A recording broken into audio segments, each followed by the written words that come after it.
Hi guys, I'm Lillian. When I first came to Woolman, I didn't know there was a global issues project. I don't know how I missed that, but I had no idea, and it was like a complete surprise to me. And I was like, I don't know what I want to do. This is weird. And Amelia did all of these things, and she was like, what are you passionate about? And what do you really love? And I was like, I like cats. But I didn't know cats. I thought that was too predictable, so I wanted to do something else. And I really just could not think of anything, like at all. And then I went on the Peace Studies trip, and I met up with my friend, Margot. And she was like, last year I was going to try and get our school to give out free condoms, but it didn't happen. I was like, oh, that sounds kind of cool. And I've had friends in the past who've gone to my school who've gotten like sexually transmitted diseases and everything. And I was like, oh, that's probably kind of a useful thing for our school. So I was like, maybe I'll do that. So I decided to do that. And my original plan was really ambitious. It's not going to happen at all. I was like, I'm going to create an entire health center. I don't know what to say. So I'm going to create this health center, and I'm going to work with my teachers, and we're going to have good sexual education, and it's going to be really great because ours sucks, and I don't remember anything from it. It was like a week or something freshman year. And I was going to have pamphlets and everything, and I tried contacting my school.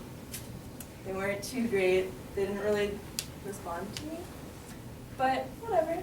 Anyways, so then I was like, maybe I should research a little bit and try and figure out what I'm actually doing here.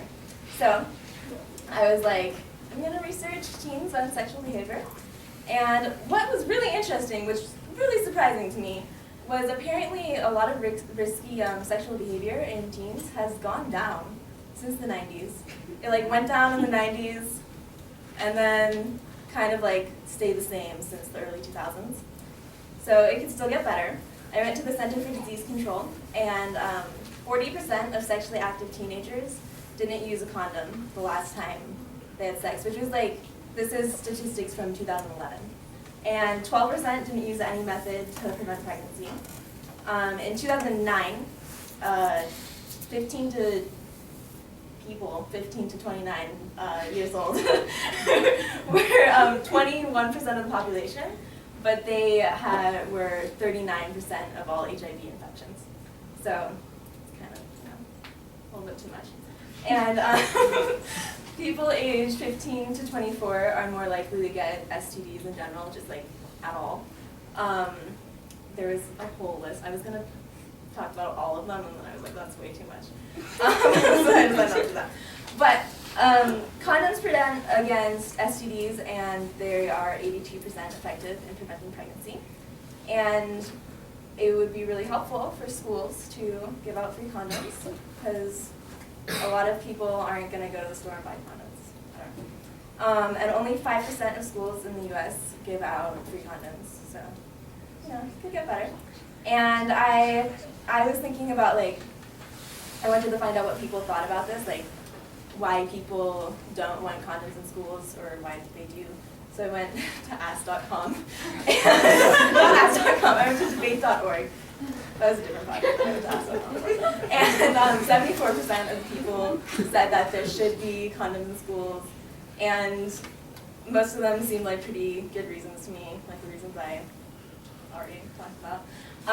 And then the people who didn't were like, oh, teenagers aren't mature enough. So that was kind of a stupid reason, I thought. Anyways, so then I looked at health centers. I went to the research, like how I could maybe get a health center in my school. So I looked at other schools and how they did them.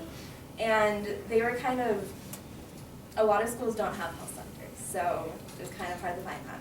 And a lot of schools that do have health centers or like make condoms available, you have to go to a, you have to like go to a person and be like, can I have a condom?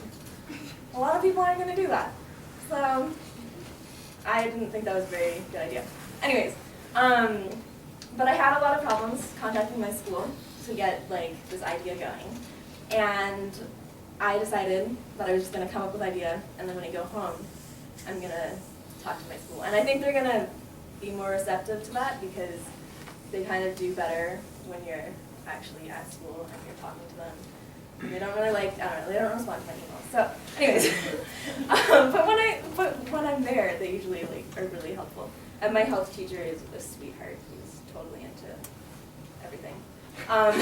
So my new plan is I want to have either condom vending machines in the bathrooms or have just like condoms in the bathrooms. And there's 4 bathrooms that we would put them in. And condom vending machines can be really expensive, or they can be $30. There's a really wide price range, and the more expensive ones, I don't know, it's really weird. The more expensive ones, they'll like resupply condoms, so they'll like install it, and then they'll be like, keep on giving you a certain amount of condoms each month.